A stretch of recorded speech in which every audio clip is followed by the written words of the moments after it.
Halo teman-teman semua, apa kabar? Semoga sehat-sehat ya, dan tetap fokus untuk mengejar tujuan kita atau mimpi kita masing-masing. Kali ini aku Santi seneng banget bisa ketemu lagi sama kalian semua, bisa sharing-sharing lagi. Semoga apa yang aku sharingkan, apa yang aku bagikan di video kali ini bisa bermanfaat dan bisa diterapin secara langsung ya teman-teman. Video kali ini aku mau membahas mengenai decluttering lagi nih teman-teman. Jadi video kali ini merupakan lanjutan video decluttering yearly atau setiap tahun yang udah aku bahas di video sebelumnya. Kalau yang belum nanti tonton ya, aku taruh linknya di atas. Nah, di video decluttering yearly itu banyak banget yang nonton. Aku thank you banget, aku senang banget juga kalau video itu ternyata bermanfaat dan bisa memberikan tips-tips yang beneran nyata dan bisa dilakukan oleh kalian semua. Berdasarkan video itu juga, aku akhirnya memutuskan untuk membuat lanjutan video decluttering yang versi bulanan nih teman-teman. Kalau yang sebelumnya itu kan versi tahunan ya. Jadi kali ini aku akan bagikan video decluttering yang versi bulanannya. Jadi yuk langsung aja kita mulai. Jadi untuk video decluttering bulanan, aku nggak akan sampaikan 10 item seperti yang aku bahas di video decluttering tahunan ya teman-teman. Karena jujur aja, aku tuh untuk bulanan tuh lebih males lah ya. Biasanya kalau tahunan karena setahun sekali aku lebih fokus untuk membereskan 10 barang itu. Tapi untuk yang bulanan cukup 5 aja kok. Jadi PR kalian juga mestinya lebih singkat, lebih simpel, dan semoga lebih ada niat untuk menjalankannya karena cuma dikit nih, cuma 5 poin. Jadi apa sih yang pertama itu isi kulkas teman-teman. Biasanya isi kulkas itu aku bereskan setiap bulan. Memang sih kalau misal kalian ada yang tanya kenapa nggak kulkas dibereskan setiap hari aja kak, ya benar sih. Jadi itu kalau kalian bisa membereskan isi kulkas setiap minggu atau bahkan setiap hari gitu ya, itu lebih bagus teman-teman. Karena prinsipnya kan apa yang kita lakukan secara lebih sering itu lebih bagus ya. Jadi kalau misal kita olahraga setahun sekali ya itu bagus sih manfaatnya. Tapi kalau kita bisa olahraga sebulan sekali lebih bagus kan. Atau kita olahraga setiap bulan atau bahkan setiap hari, itu kan akan lebih bermanfaat buat kita ya teman-teman ya. Jangan setiap jam aja sih olahraga. Nanti energinya habis malah pingsan lagi. Jangan ya teman-teman. Jadi disesuaikanlah porsinya. Tapi biasanya sih ya itu tadi, maksudnya apa yang kita lakukan lebih sering ya itu akan lebih dapet lah manfaatnya. Atau misal kalau kita ngomongin soal bisnis gitu ya, sedikit kayak kita punya rumah nganggur, kita kontrakan ya itu bermanfaat juga kan untuk pasif income kita. Kalau kita koskan secara per bulan itu lebih bermanfaat lagi karena hasilnya akan lebih banyak. Atau misal kita buat hotel yang tarifnya per hari, nah itu kan lebih bagus ya. Jadi ya seperti itulah prinsip hidup atau minimalisme atau semua hal lah sebenarnya. Apa yang bisa dilakukan lebih sering itu akan lebih bagus. Jadi ngomongin tadi decluttering kulkas, kalau kalian bisa melakukannya per minggu ya monggo gitu. Kalau aku memang jujur aja belum bisa per minggu, at least aku kerjakan setiap bulan ya teman-teman. Maafkan ya. Jadi itu yang pertama isi kulkas. Kenapa juga aku setiap bulan? Karena kadang kan ada isi kulkas itu yang nggak expired waktunya secara singkat gitu ya. Misal kayak snack anak atau snack aku sendiri, roti kering itu kan nggak expired juga setiap minggu atau setiap hari. Jadi aku bereskannya langsung setiap bulan sekali lah, untuk bereskan kayak snack kering tadi atau buah-buahan atau misal sayuran, bumbu dapur itu kan kadang juga ada yang awet ya teman-teman, kayak bawang-bawangan itu awet kan. Jadi daripada aku per minggu, udahlah aku hajar aja setiap bulan, toh niatnya baik kan. Yang penting aku memulai dulu untuk beres-beres si kulkas ini gitu. Nah itu paling yang pertama isi kulkas. Kalian sebaiknya beresin tiap bulan, jangan sampai tiap tahun nanti kayak ada keju yang udah jamuran, ada ulet-uletnya gitu kan ya, jangan ya. Jadi kayaknya 1 bulan lumayan lah waktunya. Kalau kalian memang malas-malas banget, diusahakan itu 1 bulan saran aku. Nah, item kedua nih yang wajib kita beresin setiap bulan itu stroke atau nota teman-teman yang ada di dompet kita. Stroke ini bisa macam-macam. Yang pertama itu kita dapat dari kalau belanja di minimarket atau supermarket, kita dapat stroke. Atau belanja ke pasar, kita beli sayur, kita beli bumbu dapur, kita dapat stroke. Atau parkir lah ya, paling gampang setiap hari kita pergi kerja, ke tempat kerja, atau kita ke mall, hangout, itu dapat stroke. Belum lagi stroke ini kalau kita dapatnya sehari sekali ya, biasanya kita dapatnya sehari itu lebih dari sekali loh. Contoh aja kayak parkir, pasti kan ada pulang ada pergi. Nah, itu kan dapatnya double ya teman-teman. Coba kalian bayangkan deh, setiap hari berapa stroke yang kalian dapatkan, terus dikalikan per bulan. Itu kalau numpuk semua di dompet, itu akan sepenuh apa dompet kita teman-teman. Jadinya kalau pas kita belanja, mau bayar, itu isinya dompet tuh full sama stroke. Kita bingung memisahkan mana yang uang kertas mana yang stroke kan, jadinya mau bayar pun lebih lama tuh biasanya kayak aku tuh. Dan belum lagi kalau misal pas kita mau ngeluarin uang cash atau uang kertas, itu stroke-nya jadi jatuh berceceran gitu kan. Itu kan bukan masalah ngeberesinnya ya tapi masalah malunya loh teman-teman. Kesannya kok kita malas banget sebagai orang di dompet itu penuh kertas atau penuh stroke yang nggak pernah kita bereskan. Itu kalau kita masih ketemu orang biasa oke lah, tapi kalau misal ada bos kita gitu yang lihat kan terlihatnya kita ini sebagai orang jorok banget gitu ya, atau malas banget sampai stroke aja nggak pernah dibereskan.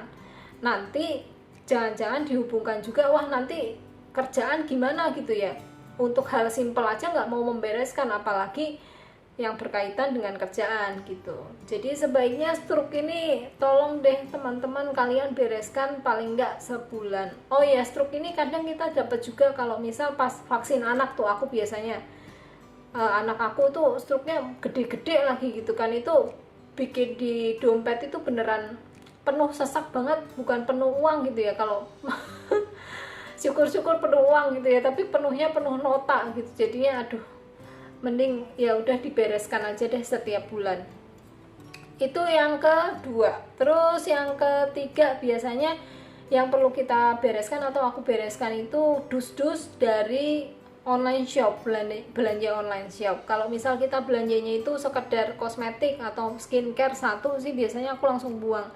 Tapi misal ini tuh dus-dus kayak aku biasa beli pampers, aku beli pampers anak tuh kan nyetok biasanya satu dus aja biar orang tua yang bukain itu sekali kan, nggak setiap hari perlu bukain kayak ojek online yang nganter barang, itu kan jadi tidurnya keganggu ya. Jadi aku tuh memang nyetok biasanya beli pampers tuh 4 atau 5 pak langsung satu dus. Nah itu aku kan keluarinnya satu-satu ya teman-teman. Nah itu dus itu numpuk tuh di luar.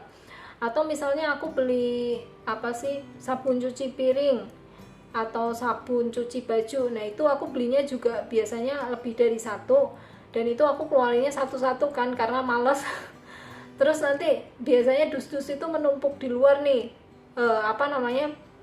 itemnya atau barangnya udah aku ambilin satu-satu tapi dusnya masih di luar gitu kan. Jadinya itu yang aku bereskan per bulan juga sih, supaya depan itu halamannya juga lebih luas gitu ya. Jadi nanti kalau aku mau beli online shop yang lain gitu ya, atau mau nyetok susu anak, itu space-nya ada, enggak di situ full dus-dus gitu. Jadinya nanti pas barang online shop datang lain gitu ya yang aku beli, nggak ada tempat lagi gitu. Jadi sebaiknya kalian bereskan juga bungkus-bungkus online shop, apalagi cewek-cewek nih yang sering banget beli belanja online gitu ya, dusnya numpuk nggak pernah dibuangin.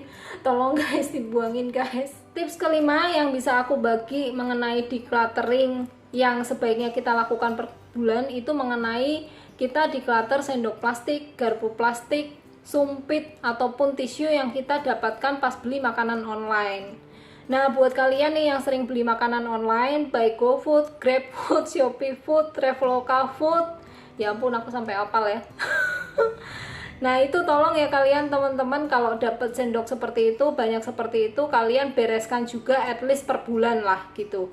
Mungkin sih kalian dalam 1-2 hari setelah beli makanan, kalian berpikirnya gitu ya, ini akan bisa bermanfaat atau akan kepake lagi nih untuk kita di kemudian hari.